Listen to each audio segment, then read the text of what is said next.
Fala, meus amigos, minhas amigas ligados aqui na primeira edição do nosso programa Dois Toques, a Casa do Futebol, pra gente lamentar mais uma vez o futebol da seleção brasileira. É inacreditável que a seleção brasileira, recheada de jogadores que atuam nos grandes clubes europeus, nas grandes ligas da Europa, não consiga ser melhor do que o Paraguai. É isso mesmo, o Paraguai cheio de dificuldade, só tinha feito um gol nas eliminatórias, fez mais um, adivinha em cima de quem? Da seleção brasileira. É brincadeira, a gente vai falar e vai fazer uma comparação, né?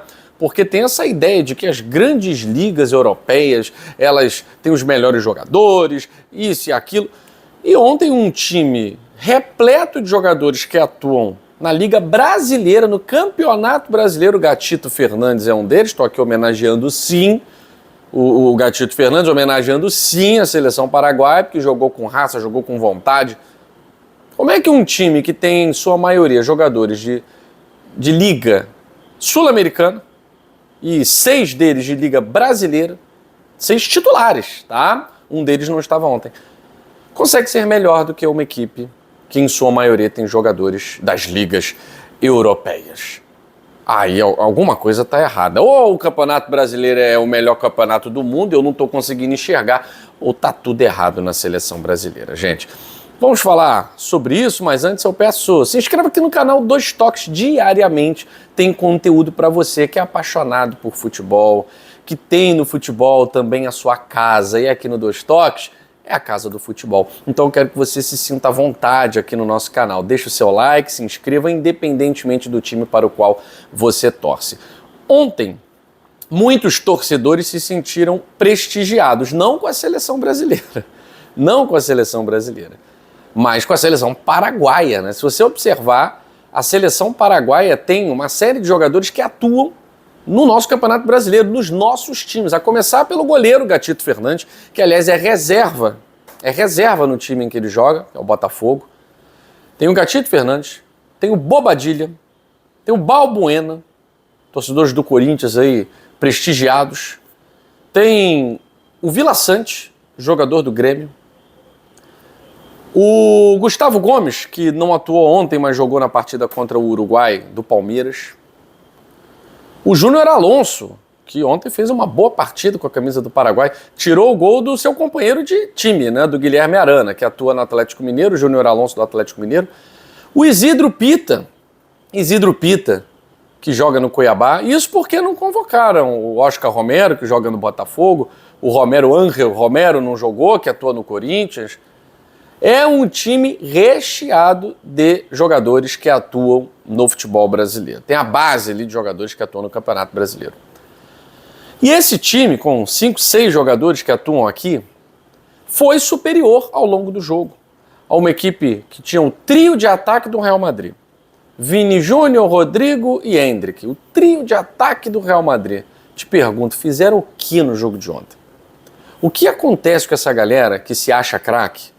Eu falei aqui, o Rodrigo chateado porque não entrou na bola de ouro, irmão, tu não tem que entrar nem na bola de bronze com essa bola que tu joga na seleção brasileira, amigo. E olha que você é um dos que se salvam, mas ontem, uma lástima completa. Eu não vi absolutamente nada de Vinícius Júnior.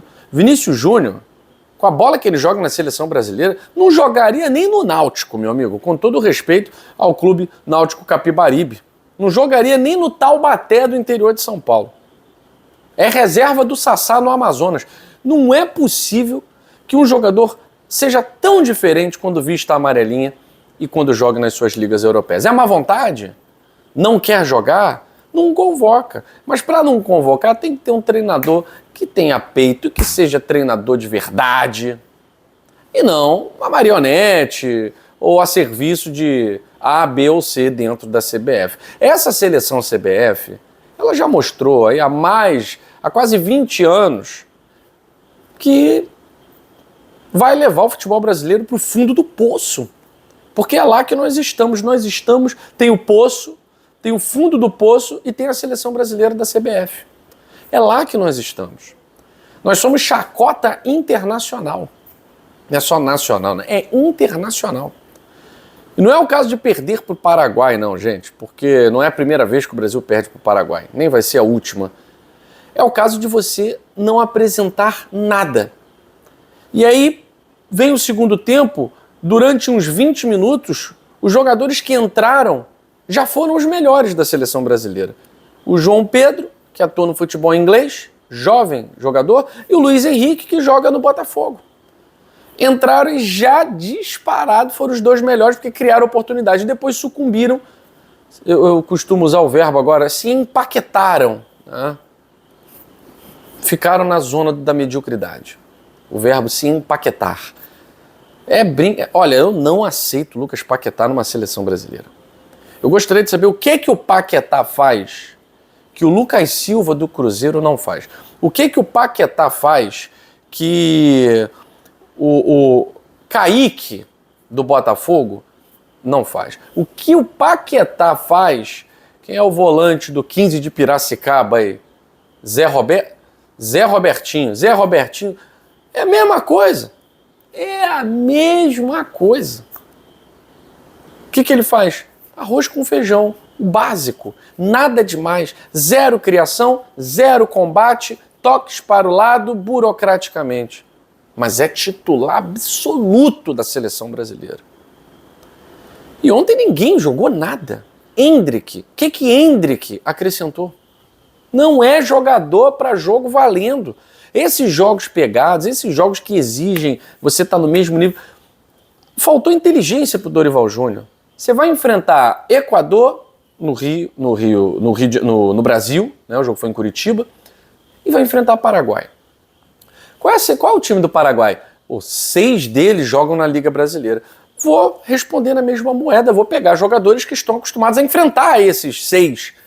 Vou trazer jogadores da Liga Brasileira. Deixa a turma do chinelinho, do estrelato, deixa descansando. Deixa curtindo, cruzeiro, navio. Deixa essa galera lá. Não precisa trazer essa galera. Traz jogador que atua exatamente contra esses do Paraguai. Mas não pode fazer isso. Não pode fazer isso, porque o treinador não tem essa autonomia. E vamos falar a verdade aqui. Ele é um cara que não consegue fazer. Bruno Guimarães, Vinícius Júnior, Rodrigo jogarem bola, não vai fazer ninguém jogar bola. É claro que tem a má vontade dessa turma, que é patente, é na cara, porque o Luiz Henrique entrou, simplesmente jogou mais do que o Vinícius Júnior e o Rodrigo juntos. Recebeu bola, né? Porque a situação estava desesperadora, não dava para ficar fazendo panelinha. Então, assim, eu não consigo entender o futebol da seleção brasileira. Não consigo mesmo. Passa pela ingerência da entidade, da CBF, passa pela escolha de um treinador contando com o Ancelotti. Veja se Ancelotti vai vir aqui para esse lugar. Não vai. Vai entrar numa CBF. Não vai. Ninguém quer se queimar assim não, gente. Então a gente está sempre com sapateiros remendões. Foi o Fernando Diniz, que eu acho até muito acima do Dorival Júnior, tá? Só que ninguém comprou a ideia do Diniz. O Diniz acabou ficando escanteado na seleção brasileira. Ninguém jogava, ninguém fazia o que ele queria, porque tem que correr. Você tem que marcar, você tem que fazer isso, você tem que fazer bloco aqui, bloco acolá, tal. Não vão fazer, né? Jogam no Real Madrid, eles jogam nas Europa, não vão fazer nada, né? Coitado do Fernando Diniz lá, ficou igual um louco, maluco, achando que o Brasil era Fluminense, acabou se dando mal. E o Dorival Júnior vai pelo mesmo caminho. A imprensa agora já está gritando, precisamos de treinador estrangeiro, mas isso é óbvio. Os treinadores brasileiros com a escola da CBF não conseguem aprender mais nada. Mais nada. Nós precisamos reaprender o futebol que é jogado nas ligas competitivas. Precisamos. Aliás, tomamos pancada até da Liga Brasileira. Até do Campeonato Brasileiro, a seleção brasileira está levando pancada. Porque, como eu falei para vocês, Gatito Fernandes nem titular é no Botafogo. E ontem fez uma atuação muito segura. A zaga do Paraguai não precisou se desesperar muito, né? E ainda nem o Gustavo Gomes, que é o melhor zagueiro do Paraguai, estava jogando. E ainda perderam outro zagueiro ao longo do jogo. Então, olha só quanta coisa aconteceu que poderia ter facilitado a vida do Brasil, mas não facilitou. A gente não facilita a nossa vida, essa é que é a verdade, né? Tá muito difícil, tá muito complicado. Eu não vejo saída para o futebol brasileiro. É 7-1 atrás de 7-1, mesmo que esse 7-1 venha disfarçado de 1-0 para o Paraguai. Que, repito, para o futebol que a gente joga, nenhuma vergonha, nenhum demérito. É o fato, é o que tem que acontecer. Hoje, qualquer seleção sul-americana é capaz de vencer a seleção brasileira. Qualquer uma. Resultado mais justo do último jogo seria o empate do Equador. Perdeu, mas ainda assim está na nossa frente. E lembrando, Equador tem 3 pontos a menos, que ele já entrou nas eliminatórias com -3. Que ele falsificou lá, adulterou documento de um jogador colombiano para atuar na seleção equatoriana. Já começou com -3 e está na frente do Brasil. É impressionante. Hoje o Brasil ocupa a honrosa 5ª posição, dividindo com a Venezuela, tá? E poderia ser pior se não vencesse o Equador. Eu fico por aqui. Um abraço grande a todos vocês. Na próxima edição do Dois Toques a gente vai trazer aí temas bombásticos. Hoje tem Copa do Brasil, hoje tem Campeonato Brasileiro e tem jogador famoso, hein? Jogador graúdo oferecido a alguns clubes do Brasil. Isso é tema para nossa 2ª edição. Valeu, gente.